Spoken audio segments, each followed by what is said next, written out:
அனைவருக்கும் வணக்கம். நான் உங்கள் வெங்கடேஷ் பேசுகிறேன். இன்றைக்கு திரு அண்ணாமலை அவர்கள் பிஜேபியிலேருந்து பிச்சுக்கிட்டு தனியாக போய் ஒரு கட்சி ஆரம்பிச்சிருக்காரு. தனியாக போய் கட்சி ஆரம்பித்த உடனே அவரை ஃபாலோ பண்ணி பல லட்சம் பேர் போயிருக்கிறதா ஒரு ரூமுறை வழியில் கொடுத்துக்கிட்டே இருக்கிறாங்க.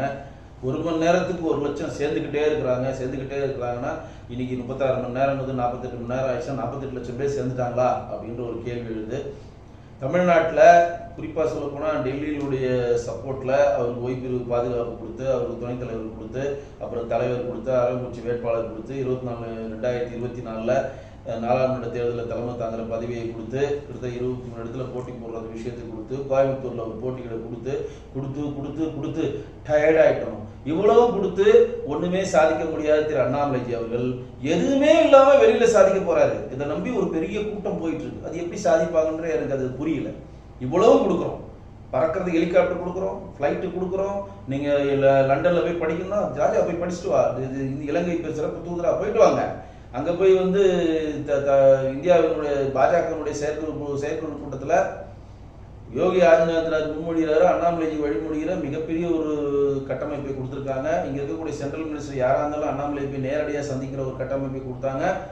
உங்களுக்கு சொந்தமாக கிட்டத்தட்ட பிஜேபியினுடைய ஒவ்வொரு தொண்டருடைய உழைப்பை கொடுத்து உங்களை புகழ் வெளிச்சத்தில் கொண்டு வந்து உங்களுக்கு உச்சாணியில் உட்கார வைத்து உங்களுக்குன்னு ஒரு டைமென்ஷன் கொடுத்து, வாரம் கொடுத்து, சிங்கம் வருது, புலி வருது, யானை வருது அப்படின்னு உங்களுக்கு ஒரு பெரிய பில்டப்பை கொடுத்து ஓஞ்சி போய் இப்ப அந்த கொடுக்கறதுக்கான பலனை கல்டிவேட் பண்ணலான்னா நேராக போய் பக்கத்து வீட்டில் போய் உட்காந்து நான் புதுசாக அமைப்பு ஆரம்பிக்க போகிறேன், எல்லாரும் வாங்குறீங்களே. அதில் ஒரு காரணம் சொல்கிறாரு, நாங்கள் பிஜேபியை டிஎம்கே எதிர்க்கிற மாதிரி, காங்கிரஸ் எதிர்க்கிற மாதிரி, எம்டிஎம்கே எதிர்க்கிற மாதிரி, கம்யூனிஸ்ட் எதிர்க்கிற மாதிரி பிஜேபியும் எதிர்ப்பேன்னு சொல்றீங்களே. பிஜேபியை நீங்கள் எதிர்த்தால், எங்களுடைய மோடி அவர்களையும் எங்களுடைய அமித்ஷா அவர்களையும் எதிர்த்தீங்கன்னா உங்களுடைய கூட சேர்ந்து வந்திருக்காங்க பாருங்க அல்லக்கைங்க, எல்லாரையும் நாங்கள் எதிர்ப்போம்.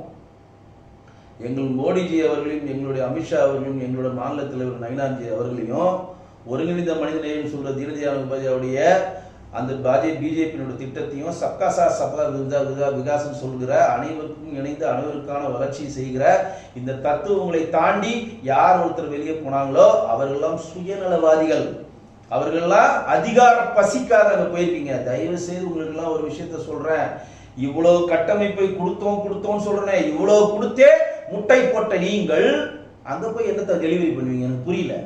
உங்களுக்கு வைப்பிரிவு பாதுகாப்புல இருந்து, பணத்திலிருந்து, உங்களுக்கு வார் ரூம்ல இருந்து, நீங்க போறதுக்கான செலவுல இருந்து, உங்களுக்கு மாநில தலைவர் அந்தஸ்துல இருந்து எல்லாமே கொடுத்தே உங்களால இங்க ஒரு டெலிவரி பண்ண முடியல. ஒரு கட்டமைப்பான ஒரு கட்சியில் இருந்து உங்களுக்கு டெலிவரி பண்ண முடியல.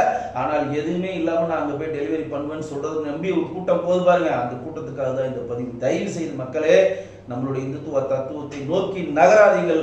திமுகவினுடைய மாற்று கட்சியினுடைய ஒரு தலைவர் விலை போய்விட்டார், அந்த மாதிரி நீங்கள் விலை போகாதீங்க. என்றைக்குமே நமக்கு இந்துத்துவாவும் சனாதன தர்மம் தான் நமது கோட்பாடு, தேசியமும் தெய்வமும் தான் நமது கோட்பாடு. நமது தலைவர் பாரத பிரதமர் மோடிஜி அவர்கள், நமது தலைவர் அமித்ஷா அவர்கள், நம்மளுடைய மாநில தலைவர் நயினார்ஜி அவர்கள் அப்படின்ற கோட்பாடை விட்டு நீங்க விலகி போனீங்கன்னா கண்டிப்பாக உங்களுக்கு மிகப்பெரிய ஒரு தோல்வியே மிஞ்சும். ஏனென்றால் இங்க இவ்வளவு வசதிகளையும், இவ்வளவு ஒரு தேவைகளையும், இவ்வளவு அதிகாரத்தை கொடுத்தே சாதிக்க முடியாத ஒருத்தர் ஒரு கவர்ச்சி பேசை பாட்டி அங்க போயிட்டு வார்ரூமை வைத்து உங்களை ஏமாற்றி கொண்டிருக்கிறார். அதே வார்ரூமை வைத்து தயவு செய்து ஏமாறாதீங்க அப்படின்றது தான் இந்த பதிவு. நீங்கள் மோடிஜி அவர்களை பார்த்து தான் இங்க வந்திருப்பீங்க, அமித்ஷா அவர்களை பார்த்து தான் இங்க வந்திருப்பீங்க, வாஜ்பாய் அவர்களை பார்த்து தான் இங்க வந்திருப்பீங்க, அத்வானி அவர்களை பார்த்து தான் வந்திருப்பீங்க. நம்மளுடைய இந்துத்துவ கொள்கைக்காகவும் சனாதன தர்மத்துக்காக தான் பிஜேபியில நீங்க பிரயாணம் பண்ணிருப்பீங்க. அந்த தத்துவத்துக்கும் அந்த கோட்பாடத்தையும் விட்டு வெளியில் சென்று நான் மதச்சார்பற்றதா செயல்படுவேன் எவரொரு சொல்லுகிறாரோ அவர்கள் எல்லாம் நம்பிக்கை துரோகிகள், அவர்கள் எல்லாம் பிஜேபிக்கு தீங்கு இழைத்தவர்கள் நீங்க தயவு செய்து புரிஞ்சுக்கணும்.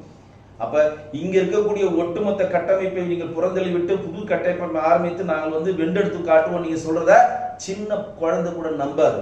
இவ்வளவு வசதிகள் கொடுத்தே சாதிக்க முடியாத நீங்கள் அங்க போய் என்ன பண்ண போறீங்க?